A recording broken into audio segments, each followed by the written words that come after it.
வணக்கம். நம்ம இன்றைக்கி லோட்டஸ் மாதிரி செஞ்சு பேப்பர்லேயே செஞ்ச ஆர்ட்டு தான் வீடியோ. இன்றைக்கி ரொம்ப ஈஸி, ஆனால் பார்க்க ரொம்ப அழகாக இருக்குது. இதை நம்ம சிம்பிளாக வீட்டிலே செய்யலாம். ஒரு பேப்பர் வச்சு தான் உங்களுக்கு என்னென்ன கலர் பேப்பர் வேணுமோ அந்த கலர் காம்பினேஷன் எடுத்துக்கலாம். இப்போ நான் எடுத்துருக்கிறது ஆரஞ்சு அண்ட் எல்லோ, கீழே க்ரீன் கலர். இது எப்படி பண்ணேன்னா, இந்த பேப்பரை கட் பண்ணி இதை மடிச்சுட்டு ஒட்டிட்டேன். ஜூம் பண்ணி காமிக்கிறேன். இதை பாருங்கள், ஒட்டிட்டு அந்த பாட்டம் கோன் மாதிரி பண்ணிவிட்டு அந்த பாட்டம் தரையில் ஒட்டிட்டேன்.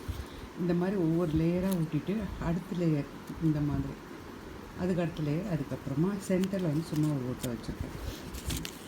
ரொம்ப அழகாக இருக்குது. இதை நம்ம க்ரௌன் மாதிரியும் யூஸ் பண்ணலாம், லோட்டஸ் மாதிரி பிளாஸ்டிக்கில் செஞ்சு தண்ணியில் போடலாம், இல்லை நம்ம நவராத்திரி கொலுக்கு நம்ம இதை ரொம்ப அழகாக இருக்கும். இதை நம்ம நவராத்திரி கொலுக்கு கூட நம்ம இதை யூஸ் பண்ணிக்கலாம். வீட்டில் அங்கங்கே வைக்கலாம் அதை லோட்டஸ் மாதிரி. நன்றி, வணக்கம்.